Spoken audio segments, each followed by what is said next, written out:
This Russian was, in his youth, one of the first men to gaze on the scene of perhaps the most awesome destruction ever wrought on the face of the earth, and he has lived with the riddles he found there ever since.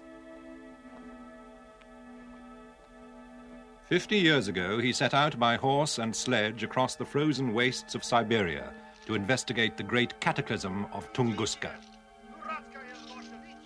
For on the morning of June the 30th, 1908, something came hurtling out of the sky, an enormous ball of fire, which exploded above the Siberian forest with a sound that was heard 1,000 miles away, and a blast that laid waste the trees over an area the size of London and New York put together.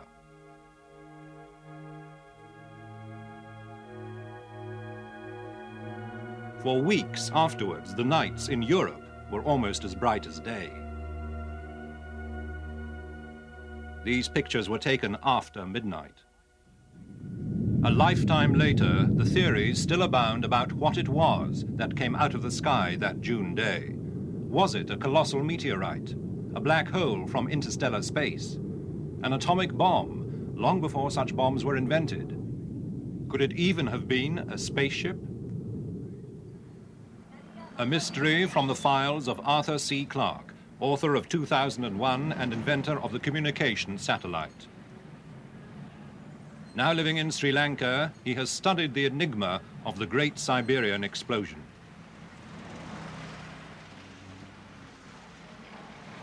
So imagine that, as I'm standing here, that thing detonates 5 miles above us.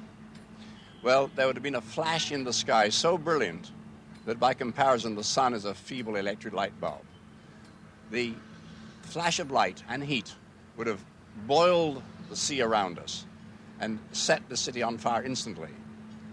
Then the blast wave, the concussion, you can't use the word sound, it's just a devastating, pulverizing concussion, would have flattened all the buildings, except possibly the one immediately beneath the explosion, which might have stayed upright, as indeed in Hiroshima, buildings directly under the center of detonation remain standing. But what we're talking about now is something 1,000 times more devastating than the first atom bomb in Hiroshima.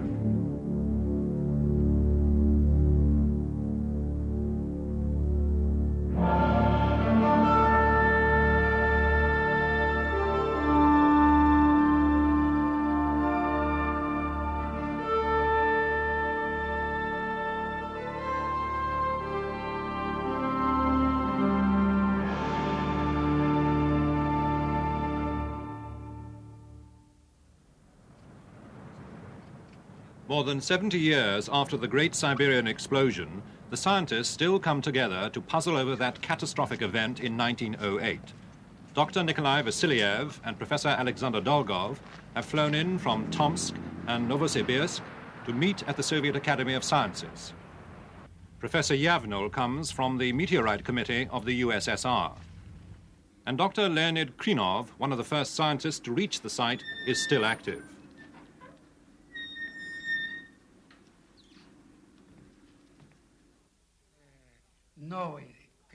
The discussions go on, because to this day they are still not sure what happened in the depths of the Siberian wilderness on that June morning. The investigation into the mystery of the Siberian explosion began in 1921, just after the Russian Revolution. The Academy of Sciences was one of the first institutions to be set up by the Bolsheviks in Petrograd, now Leningrad, and it was decided that the new scientific socialism should also be in the vanguard of the natural sciences.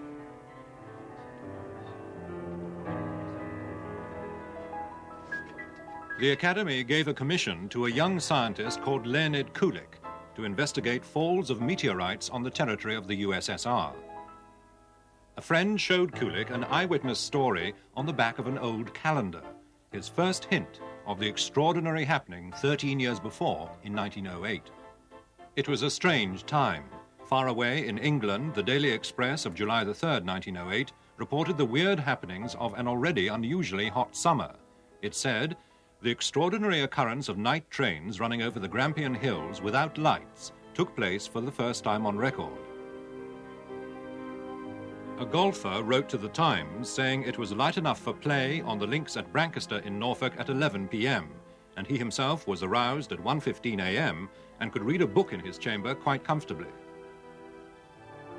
This photograph of Whitkirk Church in Leeds was taken long after what should have been dusk. And this houseboat at Gloucester was snapped towards midnight.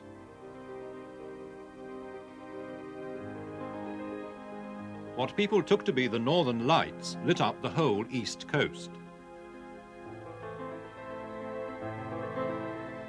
The Royal Meteorological Society reported an extreme shock in southern England, followed by the vibrations of an air blast which travelled twice around the world. Kulik found similar evidence in the local press of Siberia. The Tomsk paper thought a meteor had struck.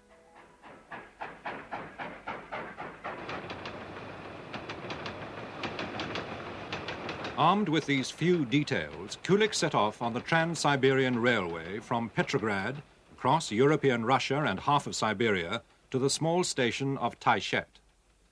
There he and his helpers left the train and set off towards the Angara River.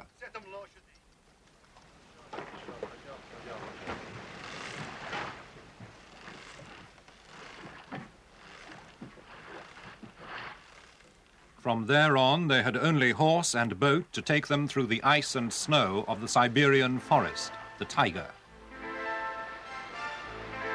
There were endless river crossings, made more hazardous by the spring thaw. Eventually, accompanied by the great Soviet cameraman Strukov, they reached the tiny trading post of Vanavara.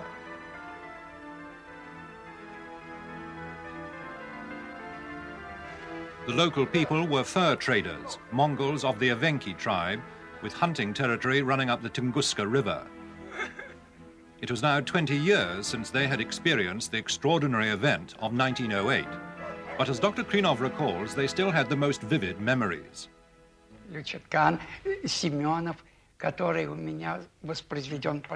Well, there was Lyuchatkan Smirnov.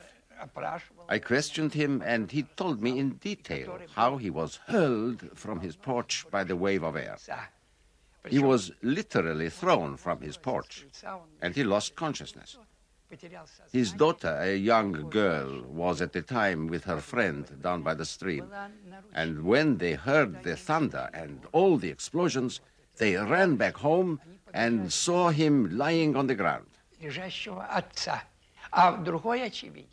Another eyewitness was on the far side of his hut, hammering something or other there.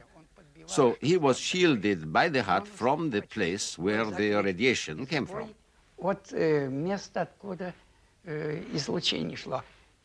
But he felt that his ears had been scorched just as if he had walked into a hot, fiercely heated steam bath. His ears were scorched, and he grabbed himself by the ears and ran inside. Well, by that time, everything had already finished.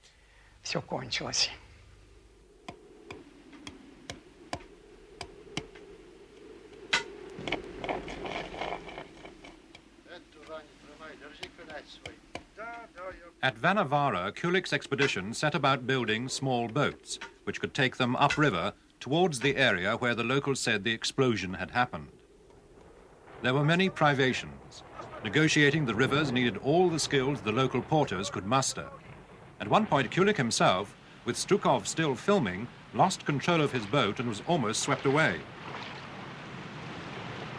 It was the end of May before they made any significant progress. At one stage, the porters refused to go on towards a place they still viewed with some terror.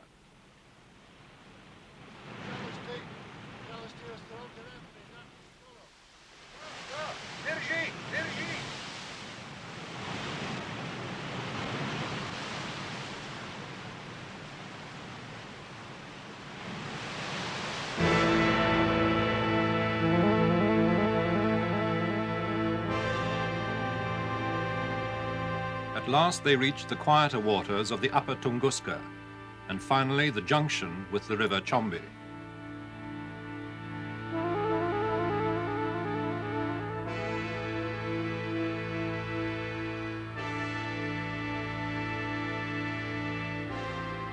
From its southern bank, they could see that the tops of all the trees had been sheared off. They crossed the river and climbed through the battered forest to be confronted at the top of a ridge by a chilling sight.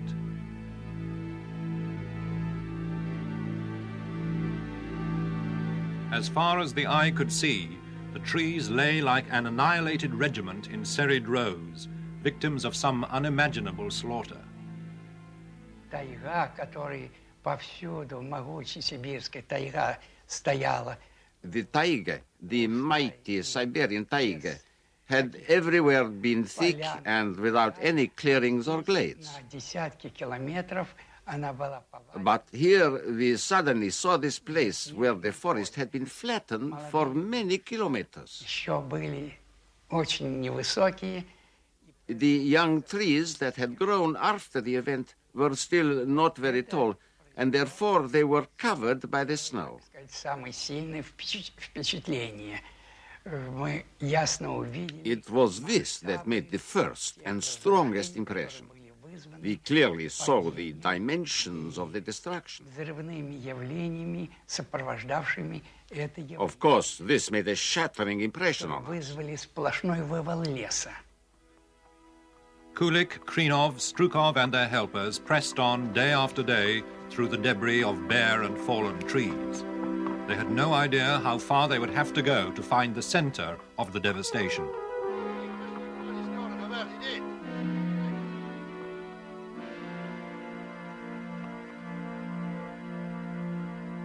They made camp, living as best they could with limited supplies, off the land and the water.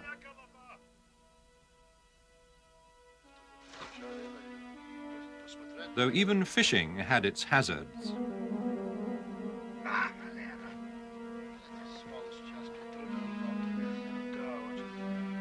Eventually, after fighting their way for more than 60 miles through the tangled mess of fallen trees and new growth, they reached, 20 years after the event, the heart of the explosion.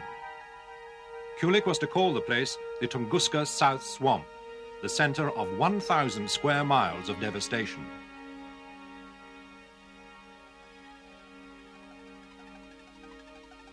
Convinced a meteorite must be the cause, Kulik immediately began surveying the mosquito-ridden swamp.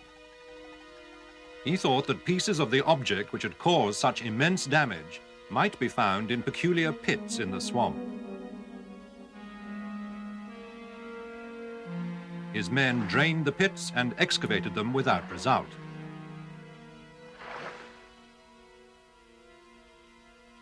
This tree stump at the bottom of one hole was proof that this at least couldn't be a crater caused by a meteor. Kulik persisted, but not a trace of a meteor was ever to be found. Then the weather deteriorated. Продуктов осталось настолько немного, что мы... So few provisions were left that I set off with one man for the Vanovara trading post with squirrel skins to trade for money to buy food. Сдать на факторию и на эти деньги купить продукты. А Кулик, оставшись с двумя... Kulik stayed behind with two men, and he was forced to kill a dog to eat, though men with supplies did eventually arrive. Пока дело не дошло, к нему успели вернуться вот те рабочие... I myself got frostbitten, and the men who traveled with me also got frostbite in his feet. And we were forced to go to the hospital at Keshner, where we spent 2 months. где провели 2 месяца. Well, what was the thing that detonated above the Siberian swamp in 1908? There are no end of theories. One is that it was a rather small lump of antimatter, perhaps only a few pounds. Antimatter is material which has its atoms oppositely charged from those of our ordinary terrestrial matter. So if a pound of antimatter meets a pound of ordinary matter, the two annihilate each other, giving a colossal explosion. The other is that it was a very small black hole, if such things exist. And I say very small, perhaps too small to be seen, but yet still weighing millions and millions of tons. Again, if a thing like that plowed into the Earth, it would go right through our planet and cause a colossal explosion at the point where it entered and the point where it went out. The remarkable similarity between the Tunguska event and the after effects of the Hiroshima bomb has prompted many people to suggest that it was some kind of nuclear explosion. The heat flash was very similar. Trees at Tunguska were charred on the side towards the explosion, but on the shadow side they were comparatively unaffected. Exactly the sort of thing that happened at Hiroshima and Nagasaki. Well, how could one have a nuclear explosion 40 years before we had invented the atom bomb?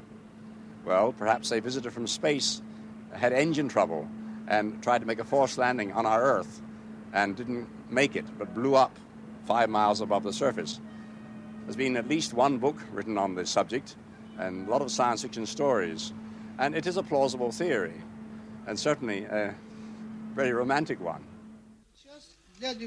But this romantic theory is still considered seriously by respectable scientists, particularly in the Soviet Union.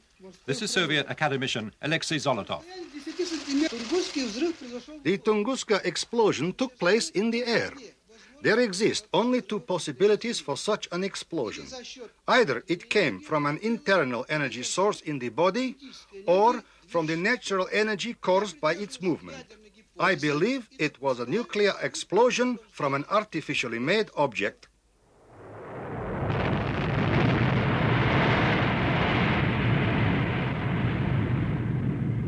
The spaceship theory was born after the atomic bomb explosions of the 40s and 50s. The devastation caused by the bombs dropped on Japan was remarkably like that at Tunguska. The concrete buildings at the center of the Nagasaki blast still stood upright, as did the trees at the center of Tunguska. The charring of the trees, even signs of radiation at Tunguska, resembled atomic bomb after effects.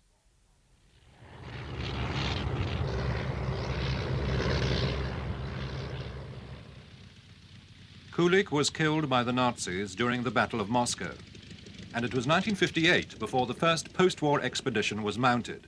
It was now possible to get by air to Vanavara. But the team still had to use precarious and inadequate boats, and needed the help of the local reindeer herdsmen to carry their supplies. They also needed plenty of determination before they were able to get back to Kulik's original site.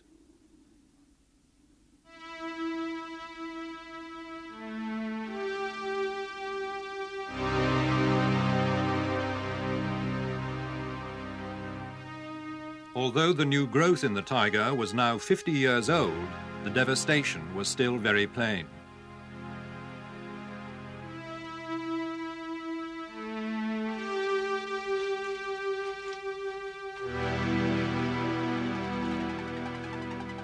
Again, there was the vile work of surveying and testing in the most impossible terrain, assaulted still by summer insects.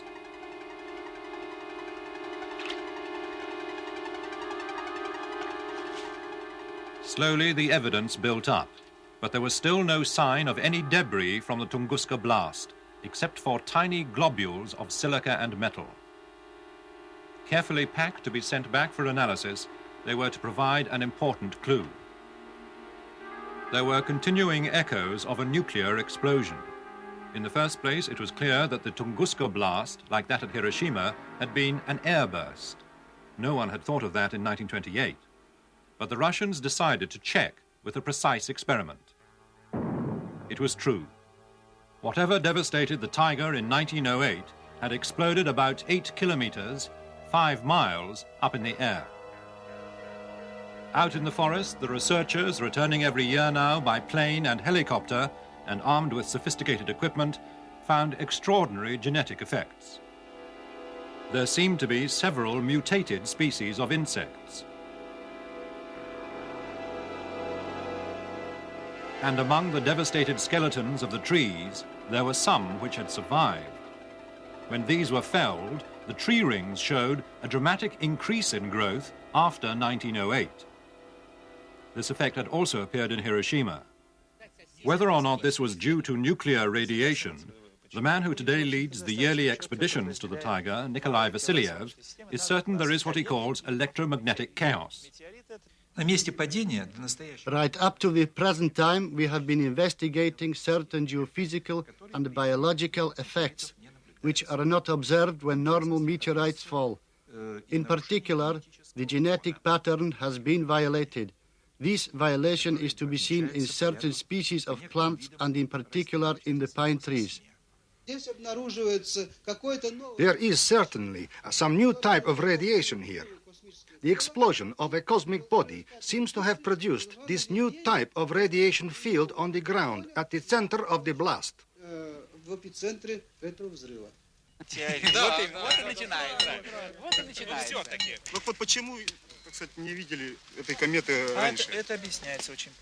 The discussion continues among the experts and volunteers at the annual summer camps.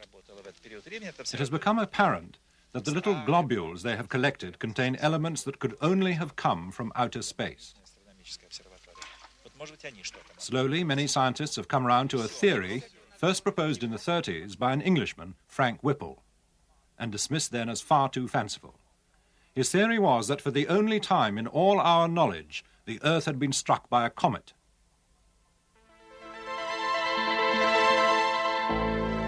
Comets are among the most romantic objects in the universe. Great shining bodies with tails thousands of miles long, sweeping through the solar system and turning around the sun, either to disappear forever or to return to our view only after many years. But the comet theory doesn't convince academician Zolotov. The main argument against it being a comet is the fact that the cosmic body was apparently moving at such a slow speed. For it to be an explosion involving natural energy, the body would have to be moving extremely fast. In theory, no less than 30 kilometers a second. If the body had been a natural object moving at this great speed, with a mass of 1 million or more tons and 100 meters across, then it would have uprooted the forest in a huge strip more than 100 kilometers across for a great distance before the actual explosion. But Dr. Vasilyev and his colleague Professor Alexander Dolgov, who did the chemical analysis of the globules, feel the evidence now points most clearly to a comet. Проделав анализы вот с этими мельчайшими порциями газов, we got a large content of hydrogen, which is a typical cosmic element. Водорода, такого типичного космогенного элемента. Затем получили довольно... Then we got quite large amounts of carbon dioxide, which in its frozen state seems to make up the heads of comets. Получили некоторое количество... We also got a certain quantity of hydrocarbons, probably methane. This, too, is very characteristic of the structure of the front part of comets. Now, comets are associated with meteor streams, the sort of rivers of meteorites which flow around the sun and intersect the Earth's orbit at regular intervals. Another day I was going through a book on comets and meteors, and I came across what I think is the solution to this particular mystery. There's a stream of meteors known as the Beta Taurids. They hit the Earth, this stream of meteors, every 30th of June, the same date as the Tunguska event. And I am pretty sure that the Tunguska explosion was something to do with the stream of meteorites, the Beta Taurids, every 30th of June. Inevitably, something like Tunguska will happen somewhere on the Earth. It could happen tomorrow, it could happen in the next 5 minutes. I would say it will certainly happen within the next 1,000 years. If it does happen fairly soon, and it isn't too large a comet, it might trigger a thermonuclear war, because an explosion like that in any country could easily be mistaken for an attack by ICBMs. However, a very large comet, well, I'm afraid it wouldn't leave anyone to worry about.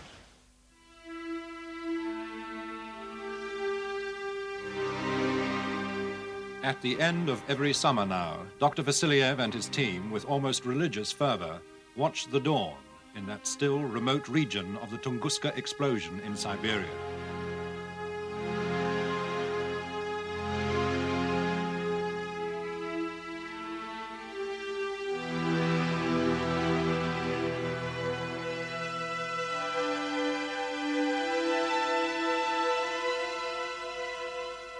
Every year, the Russians vow that they will return to seek a little more knowledge about the most awesome event which has ever struck this earth in all the recorded history of man.